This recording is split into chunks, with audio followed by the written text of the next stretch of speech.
O Concílio de Calcedônia, datado de 451 DC, é o nosso assunto de hoje em grandes acontecimentos que marcaram a história do cristianismo. O Concílio de Calcedônia foi um concílio ecumênico que se realizou de 8 de outubro a 1º de novembro de 451, em Calcedônia, uma cidade da Bitínia, na Ásia Menor, em frente de Constantinopla.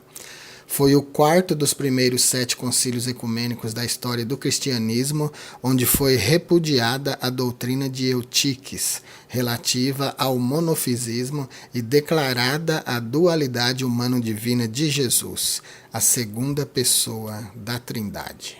O Concílio de Calcedônia data de 451 DC, é aceito hoje por católicos romanos, católicos ortodoxos e protestantes.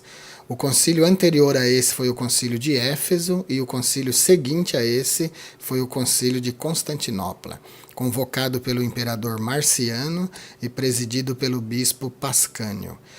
Teve afluência de mais ou menos 500 clérigos e os tópicos de discussão foram o monofisismo, cristologia e decisões sobre o segundo concílio de Éfeso em 449 DC.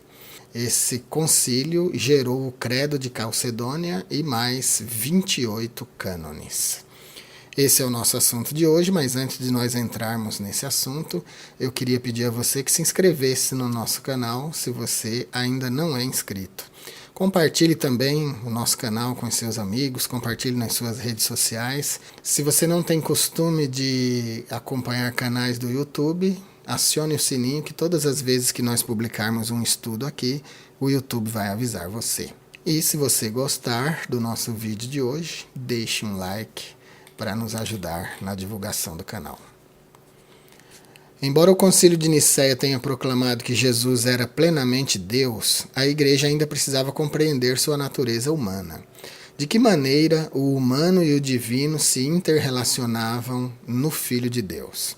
A resposta viria por meio de um dos mais exaltados e dos mais poderosos concílios da Igreja Católica Romana.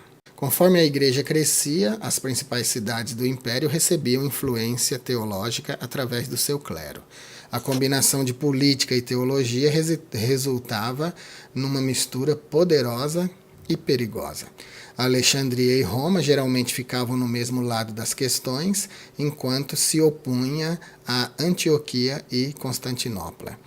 A influência grega permeava os pensamentos da escola de Alexandria e muitas pessoas de Alexandria tinham um histórico filosófico de origem grega. Teologicamente, acreditavam que Jesus fora plenamente humano, mas eles tinham a tendência de enfatizar mais o Cristo como palavra divina, como o Logos, do que como o Jesus humano.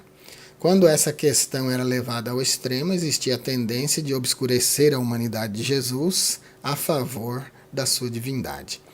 Apolinário, um dos principais defensores de Alexandria, lutava bravamente contra heresias como o arianismo e o maniqueísmo. A escola de Antioquia apresentava a tendência de se concentrar na humanidade de Jesus.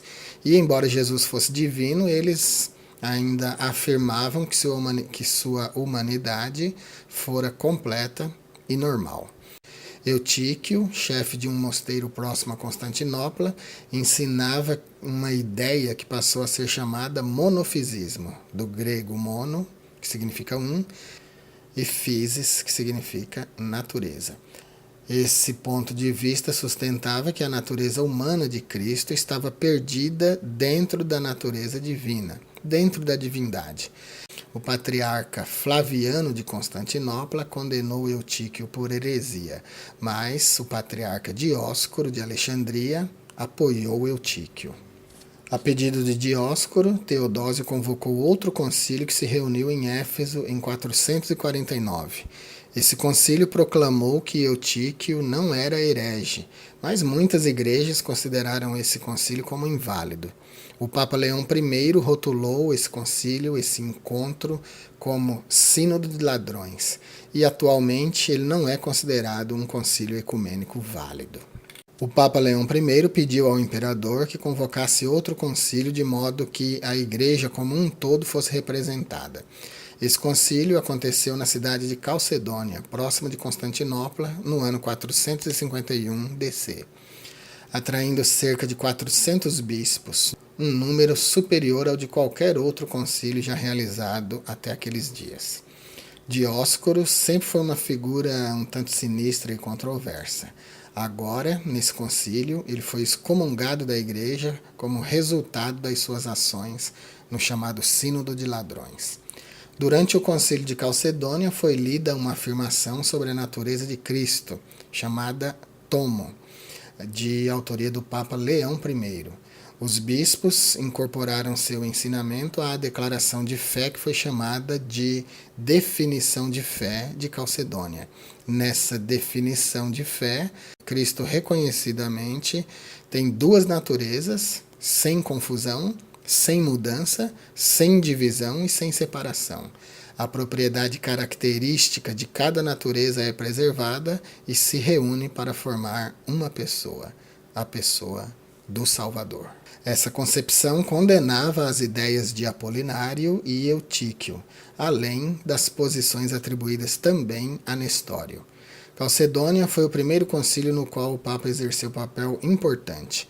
Cada vez mais, o foco da batalha a partir daí seria entre Roma e Constantinopla. Calcedônia foi o último concílio que tanto o Ocidente quanto o Oriente consideraram oficial, com relação à definição de ensinamentos ortodoxos. Esse também foi o último em que todas as regiões foram representadas e conseguiram concordar em questões fundamentais. Embora Calcedônia não tenha resolvido o problema de como Jesus poderia ser tanto Deus quanto homem, esse concílio estabeleceu limites ao definir como incorretas certas interpretações que hoje nós consideramos heréticas.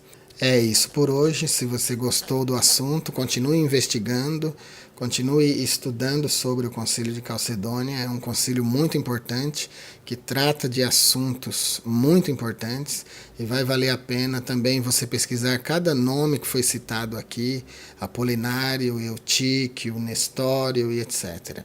É isso, que Deus abençoe vocês. Fiquem com Deus.